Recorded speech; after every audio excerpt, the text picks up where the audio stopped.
Mr. Gandhi, welcome to Stanford. Would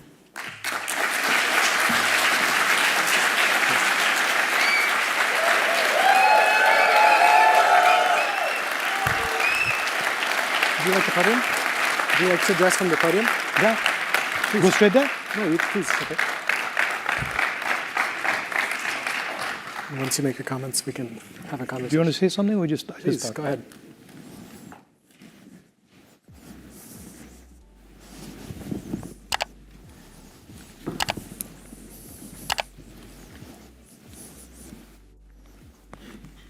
Thank you very much for giving me the opportunity to come and speak to you. I've heard a lot about your institution. I spent some time in one of your competitors. It's an honor for me to be here. I've been asked to speak about global transition and how the world is changing. And also how one should act through that change, how one should think about acting through the turbulence that is obviously going to come.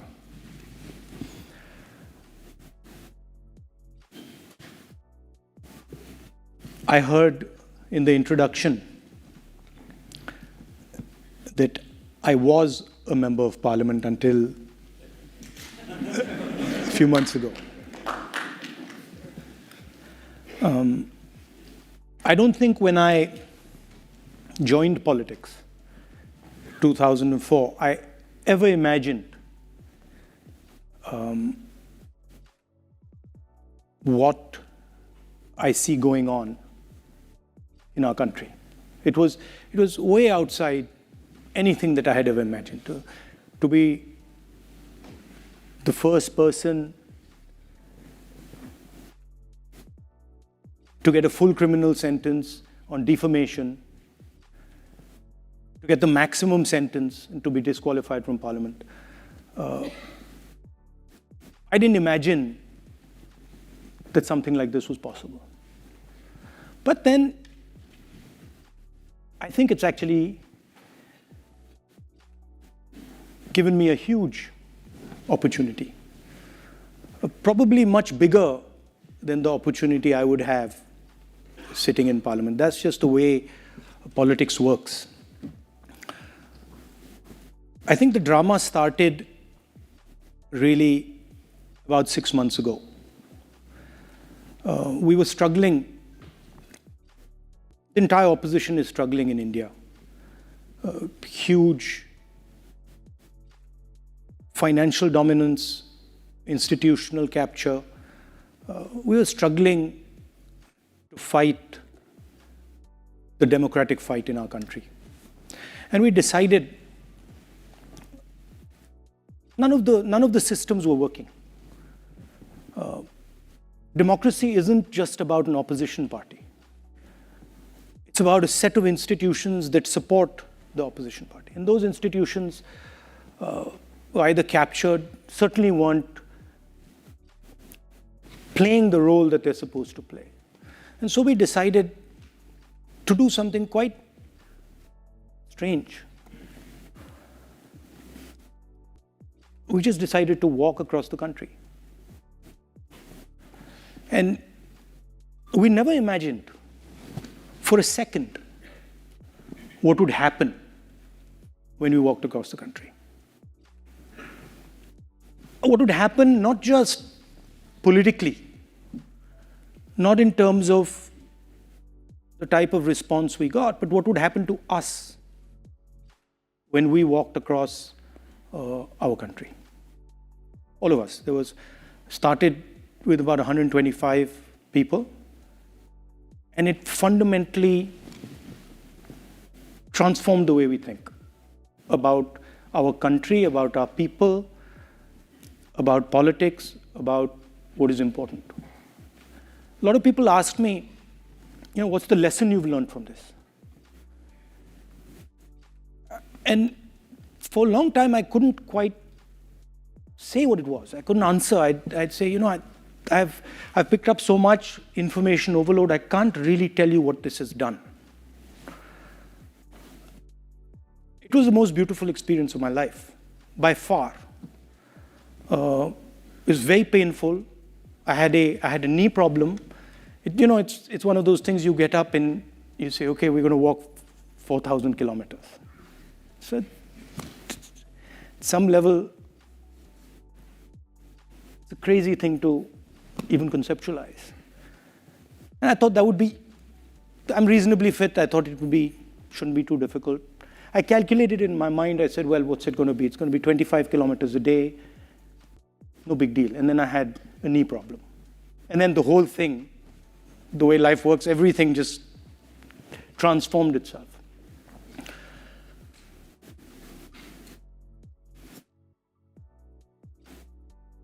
We met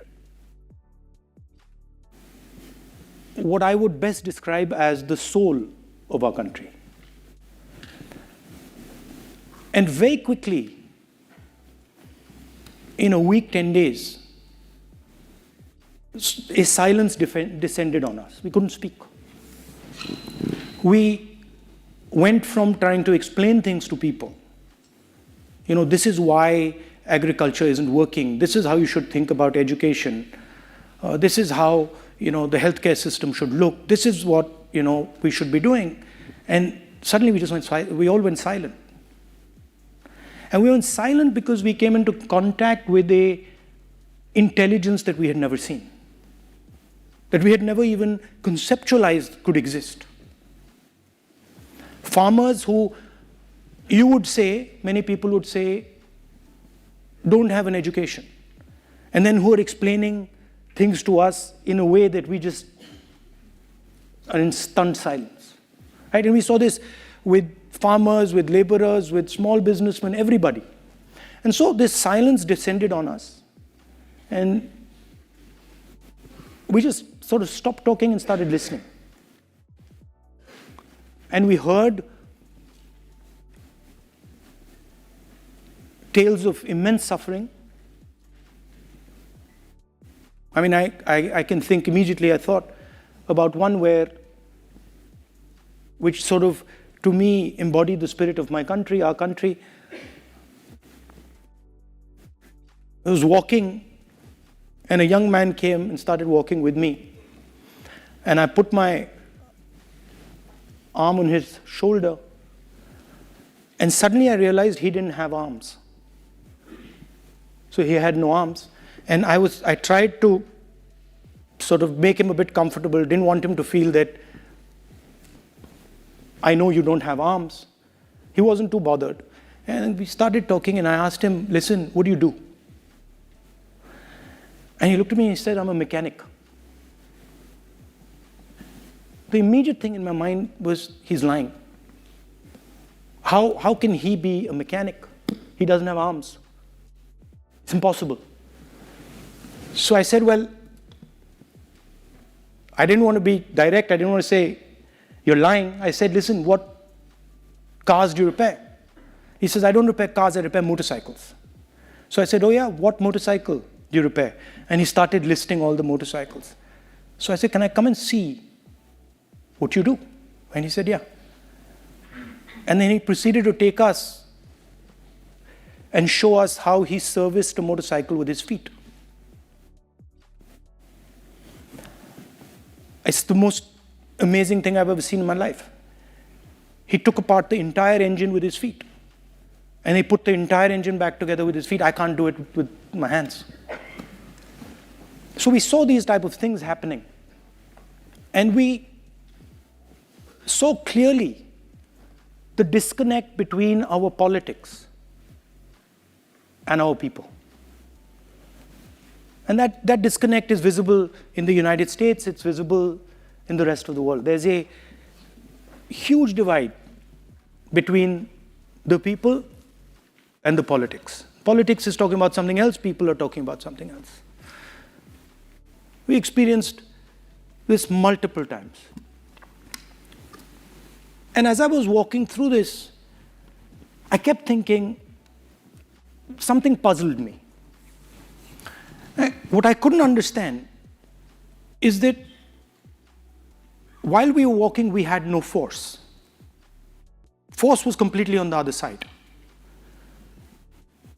The other side had police, they had the institutions, they had the media, they had social media, they had everything.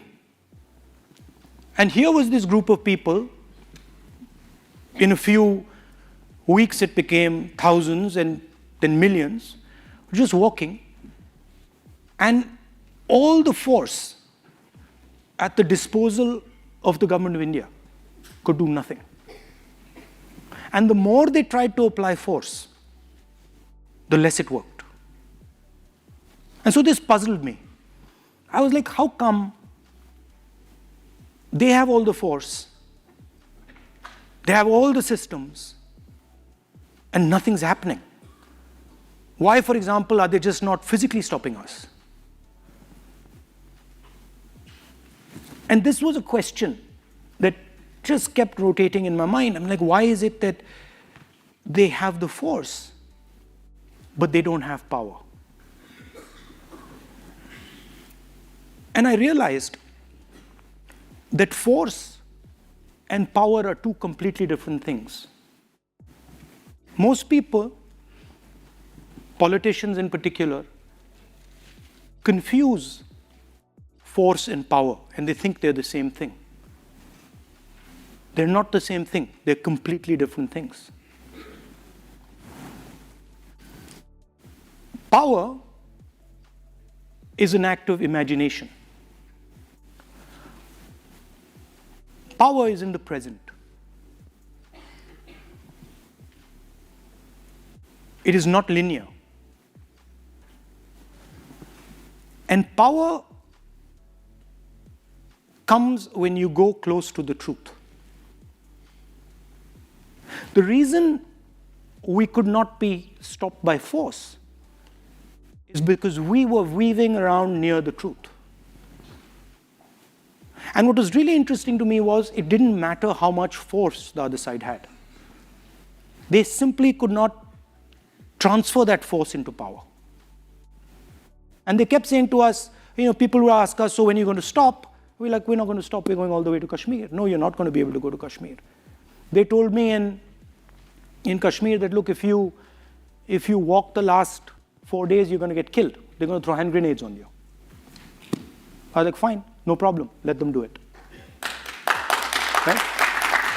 I want to see the person who throws a hand grenade on me. And the security guys, the people from the establishment there, I could see in their face that they just couldn't understand what I was saying. Right? So, this distinction in your life, in your work, is very important. It doesn't matter how much force the other person has. You can still have power. And it is determined by how close you are and how precise you are with regards to the truth. Now, you can see these moments. Mine was a very small one. You can see these moments of power versus truth in history. Big ones. Example, my leader, Mahatma Gandhi, fought the entire British Empire. He had no force. They had all the force, all the structures, the army, everything. Didn't matter. Right? The Declaration of Independence here in the United States, again, a moment of power, a moment of truth. Doesn't matter how much force the other person has. So why am I telling you this? Why am I making this distinction between power and force? And what does it have to do with the transition that we're facing? Well, the transition we are facing, there are three transitions. There is a revolution in mobility. There is a revolution in the energy system. And there's a revolution in connectivity, what we call AI and data. These are the three revolutions that are taking place. And they're going to affect everything. The last time we had a similar transition, a transition of energy, a transition of mobility, we had 2 world wars, right? And it's in times like that, of great uncertainty, of turbulence, that you need acts of imagination. While I was coming here to Stanford University, I was thinking about it. All the work that you do, a lot of the work that you do, robotics, AI, where was the moment of power? The moment of power was when President Kennedy said, let's go to the moon, right? That was not an act of force. That was an act of imagination. And from that, a lot of the work you do has emerged, evolved. And that's the type of relationship the United States and India should be thinking about. A relationship that's based on the true reality of our people. We know in India a lot about the reality of our people. All of you know. You live in our great country. You know the levels of poverty that we have. You also know the amazing amount of skills that we have. The United States has the world's cutting-edge technology. And we already have a bridge between us. It's important that this bridge is not simply a bridge based on force, but it's a bridge based on the reality of our people, on an understanding of the realities of both our people. India has some huge advantages. In a data-centric world, we have one of the largest pools of data. You over here are testament, many of you, to our skill in technology, in software. There are many more young people like you back home who don't have the opportunity you've had, who could augment our capability. So that's what I wanted to leave you with. I think there are difficult times, but there are also times of opportunity.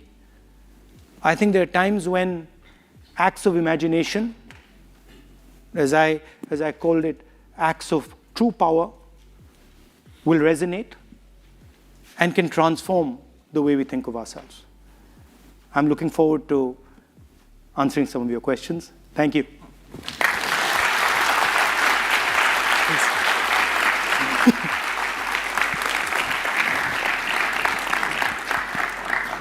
Thank you very much. Thank you for coming to Stanford.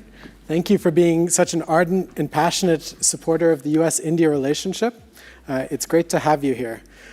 Wanted to start by asking you something, since you spoke about the yatra, about this disconnect between politics and people.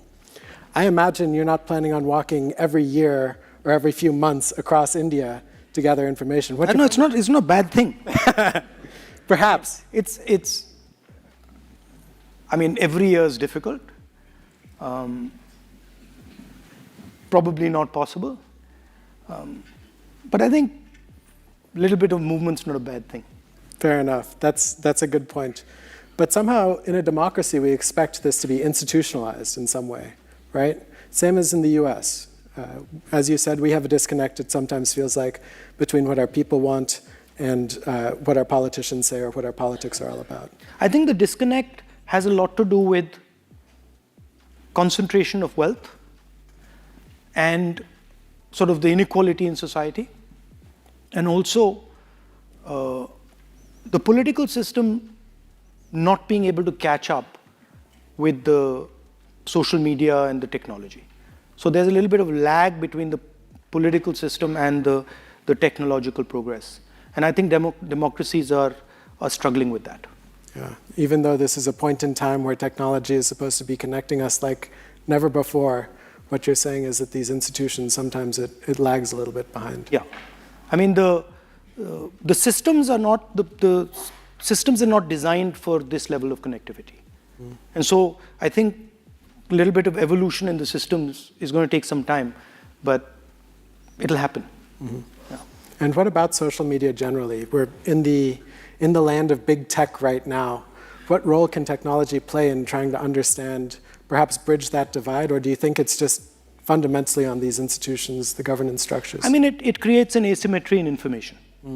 So, for example, in our case, the government has information that the opposition just doesn't have, right? And that can be used politically. So that's one aspect of it.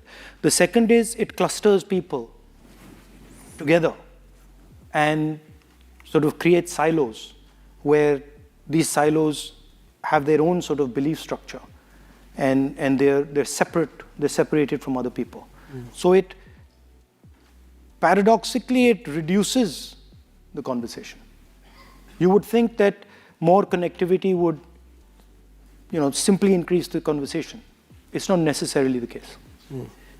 And so then it becomes important for politicians such as yourself to beat the dirt and walk on the... Yeah, and it's surprising, it was very surprising to me how effective and powerful it is. Because when you do that, the social media system, the press system actually doesn't have a choice anymore. Because their attention gets captured. So even if they want to move the attention, a act like walking across the country just fixates the attention. I think I understood the sort of Gandhi's Salt March much better, because I suspect at that time also, with radio and with these technological changes, they were facing similar problems. And I think that idea of walking across the country forces people to say, okay, so what's going on there? And then the thing starts to work. That makes sense. Just turning to the purpose of your visit, US-India relations, what would you say is the current status of how our two countries work together? I think there's a lot of good work that has been done from the 90s. But as I was saying, I don't see the acts of imagination. I think it's more of the same. But I don't see sort of the crystallization of a vision. I don't see an alternative to, for example, the Belt and Road, right? Belt and Road is promising prosperity. It's a vision of the world, right? It's a non-democratic vision of the world. Well, what's the counter vision, right? So that's where I see the gap. Of course, there is military cooperation, and that's fine, that's important, but it can't just be military cooperation, right? Yeah. So when you think about how that democratic vision should be formulated, in years past, the U.S. has gotten sort of in trouble from other countries by saying, we're going to define democracy, we're going to carry it out, we're going to lead the way. And in some ways, the U.S. has stepped back on that. India is too big for you to define. I mean, that's not possible. Well, it's not just India, but for a world vision of what democracy is, what the counter to a Belt and Road initiative would be. Everybody has a role to play. And you propose, right? You propose, look, this is how we think about it. And then others say, well, actually, we don't agree with that. We agree with that, right? So I don't see that. I don't see that on the table. How do you compete with the production engine of the Chinese, right? What does that look like? What does a democratic production system look like, right? Because if you look at what has happened in the West and in India, we seem to have given up on manufacturing, right? That's just something that the West certainly doesn't do. Now, of course, there's a conversation here in the United States about redoing it, but how do you do that in a democratic structure? What does that look like? Those are the type of things that I think need to be discussed. Because I see it quite clearly that there are two models on the table. Right? There is a authoritarian model, and then there's a democratic model. Right? And the authoritarian model has got a handle on production. Right? So production in a democratic environment has to be conceptualized and actioned. And I think India has a central role in that.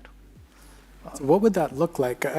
I'm clearly not as familiar with India as you are, but when I work with young adults, I hear from them the same thing. I want a government job. They're not saying I want to work in a factory, right? Their aspirations are in some sense misaligned to the vision of manufacturing. So that's the mindset change that has to be brought about, right? India has large number of skill clusters. In every district, there's a skill cluster, right? But we're not connecting that cluster with finance. We're not connecting that cluster with technology. We're not nurturing the ability to manufacture. By manufacturing, I don't necessarily mean massive factories the way China does. You could have small and medium factories. You could have technology-intensive factories. But at least get on with the business of production. It'll probably look very different in India than it looks in China. It'll probably be much more decentralized. So those things will emerge once you start discussing a potential vision. I also think that neither the United States nor India can do it alone. I think there's a synergy between our two countries that is required for it to happen. What would that take on? What could the US offer to India or vice versa that you would like to see? I mean, India, of course, as I said, has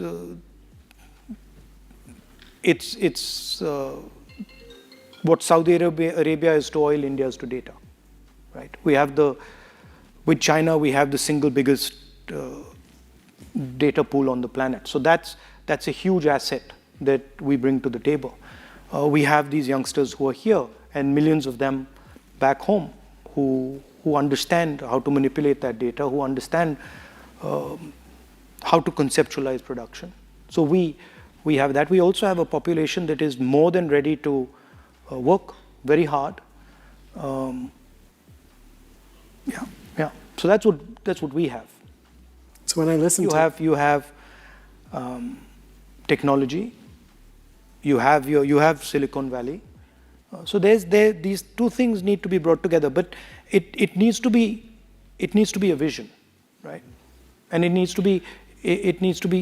to start actioning it. So when I hear people from the opposition party coming out here, they talk about the same sorts of things. India needs to make more in India. Manufacturing needs to take off. The US and India need to work together towards this vision. How would you say you differentiate yourself from the ruling power in this dimension? I have a completely different concept of India. I don't see India the way they do.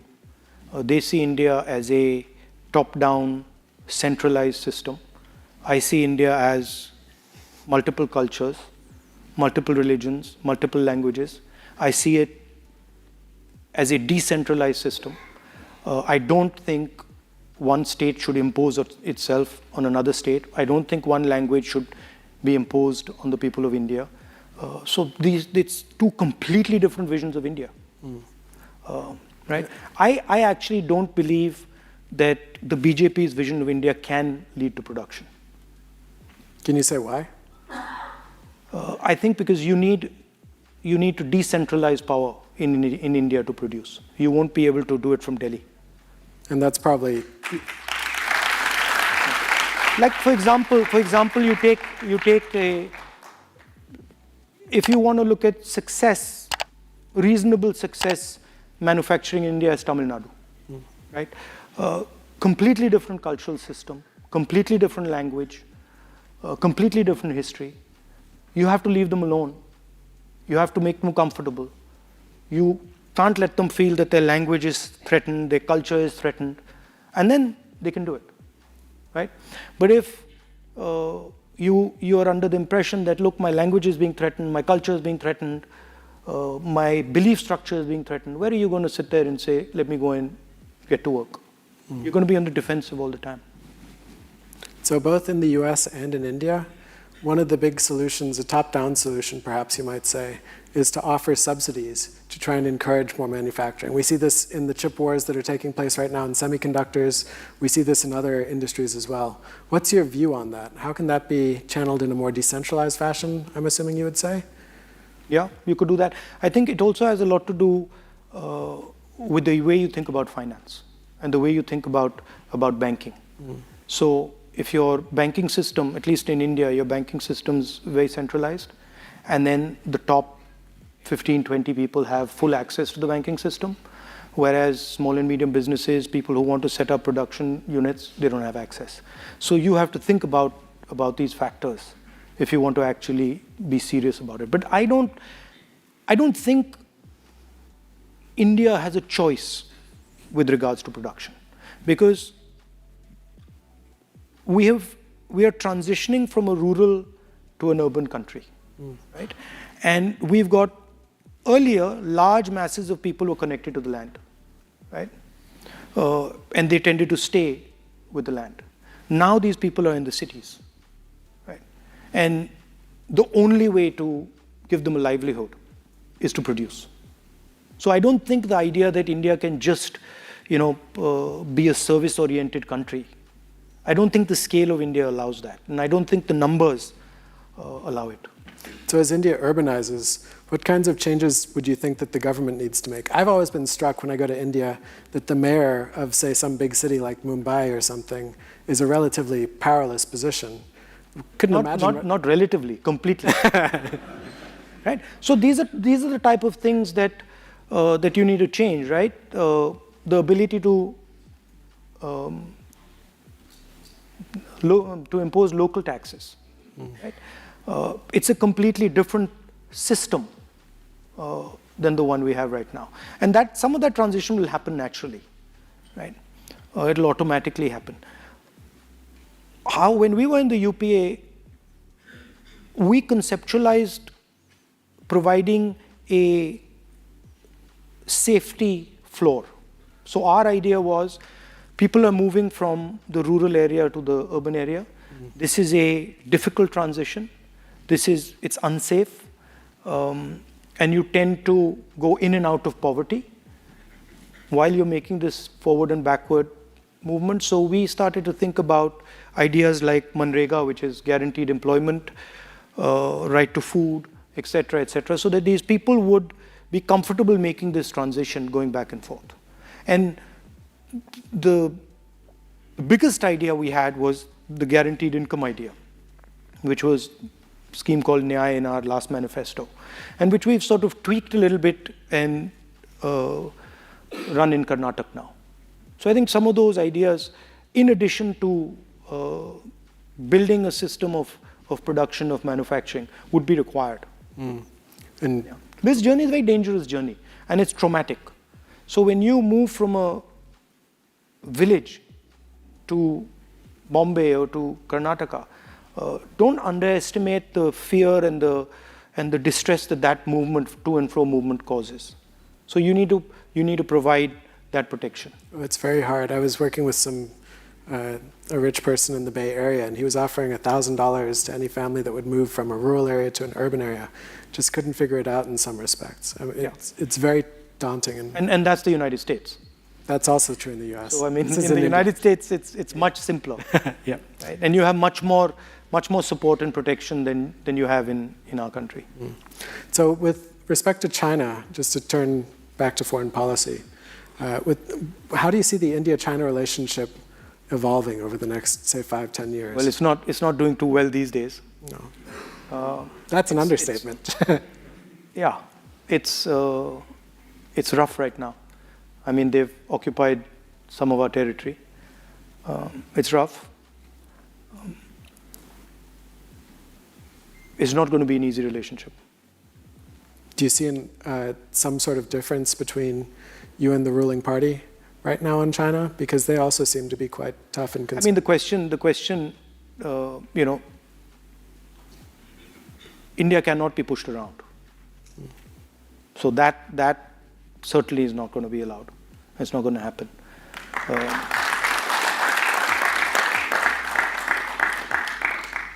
But they are our neighbor, and we have a trade relationship with them, and that's just a fact of life. Mm-hmm. Do you see a possibility, perhaps a closer relationship between the U.S. and India? Some people argue that the relationship really should be one of security rather than people-to-people ties, rather than economic. First and foremost, it should be about securing an Indo-Pacific. Do you see a space for that, or do you think that might be a concerning dialogue? I think there is a space for a security relationship, but we have to answer the question of productivity, right? Because you cannot simply ignore the manufacturing might of China, right? You have to compete with them. It's not. I don't think it's an option. So what does that competition look like? It of course, it's not. I'm not talking about conflict. I'm talking about competition. How do we create an alternative vision to the production that they're doing, right? There are complications with having manufacturing in democracies, right? So how do you deal with those complications? We don't have too many success stories, unfortunately, at least post-World War II. Well, you pushed manufacturing out of your country, right? And you pushed it out partially because you didn't want to deal with the labor mobilization that results from large factories, right? So in a sense, you parceled it out to China, and now you've realized that was a mistake, right? But there are political reasons as to why that happened, right? So that's really the thing. Instead of resolving the conflict between labor and capital in the United States or in the Western world, you parceled it out.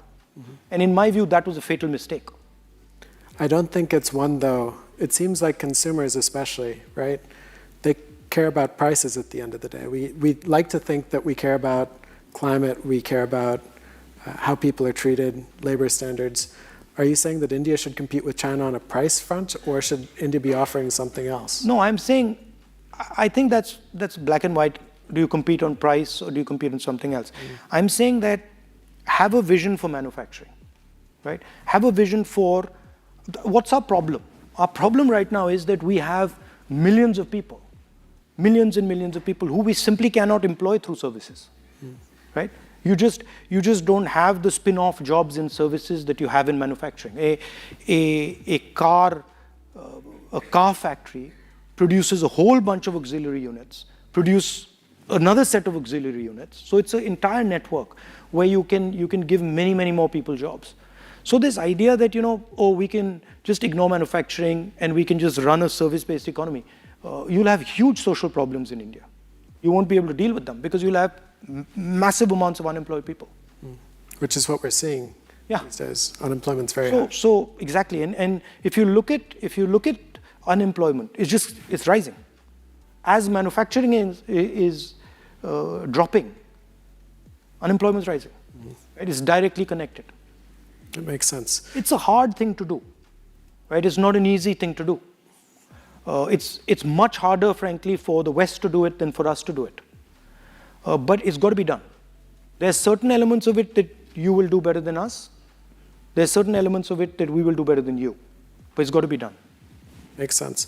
In the time remaining, I've collected some questions from students. They were collected prior to your speech. I was hoping for some softball questions on the yatra.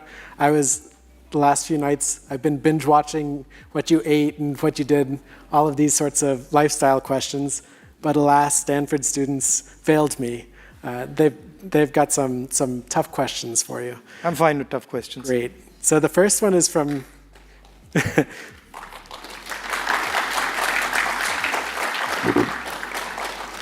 Devansh Sharma. He's a computer science class of 2024 student. He asks, do you support India's neutral stance on the Russia-Ukraine war? No, by the way, that's not a tough question. That's an easy question. Look, we have a relationship with Russia. We've had a relationship with Russia, and we have certain dependencies on Russia. So I would have a very similar stance as the government of India. I mean, it might not be popular here, but it is what it is. Look, at the end of the day, we have to also look out for our interest. But don't you see a role, I mean, if you've got your interests tied so closely to Russia, over time evolving those interests so that India can stand up on its own 2 feet to a certain extent, a little bit more?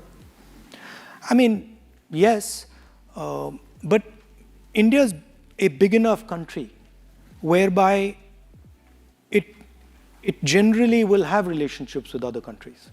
It's not so small that it can just say, okay, we're just going to have a relationship with you and with nobody else. It's actually difficult for us to do. So we will always have these type of relationships. We will have better relationship with some people,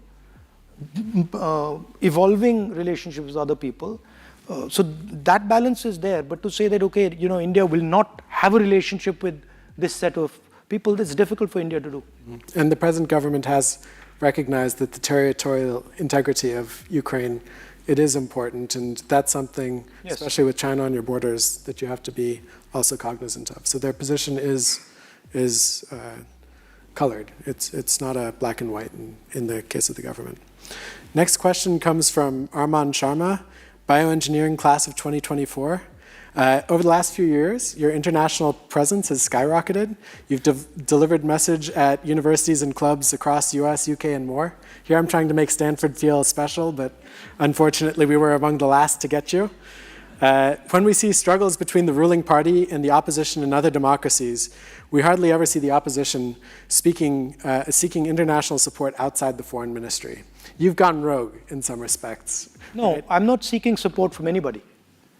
I'm very clear that our fight is our fight, right? And the BJP likes to twist this stuff. But no, I'm not seeking support from anybody.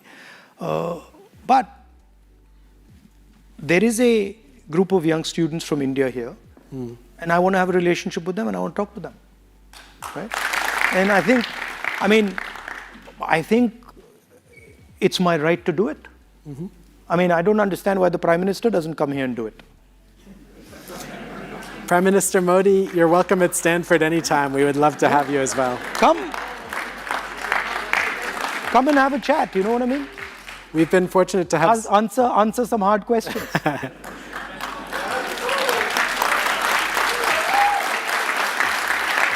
Look, it's important, I'll tell you something. It's important for political people to put themselves in situations like this, because it's very valuable. It makes us refine our thoughts. It makes us think about things. And the odd question that you can't answer. So what? We're all humans. I mean, we're not gods here.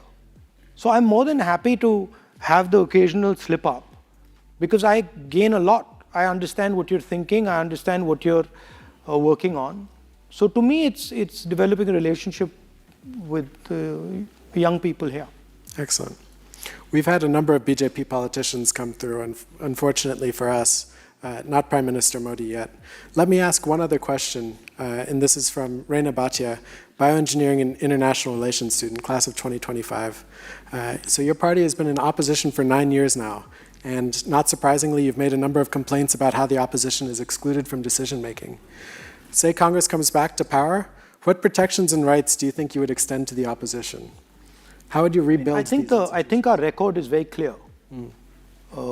You can see the record of the UPA government. We didn't do any of this stuff.